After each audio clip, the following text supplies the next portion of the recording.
Penjabretannya dilakukan kedua pelaku itu terekam CCTV yang ada di sekitar lokasi dan viral di media sosial.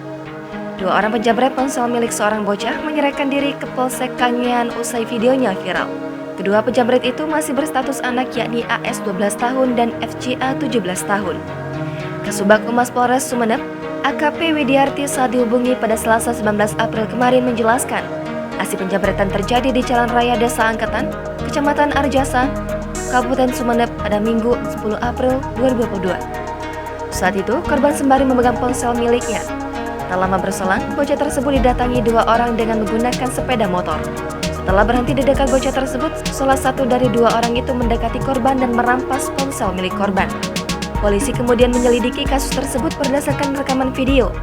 Polisi menyita barang bukti berupa 1 unit sepeda motor warna hitam tanpa dilengkapi dengan nomor polisi, 1 unit ponsel warna merah kombinasi hitam, 1 jaket warna hitam dan sarung warna hijau, serta 1 jaket sweater warna hitam.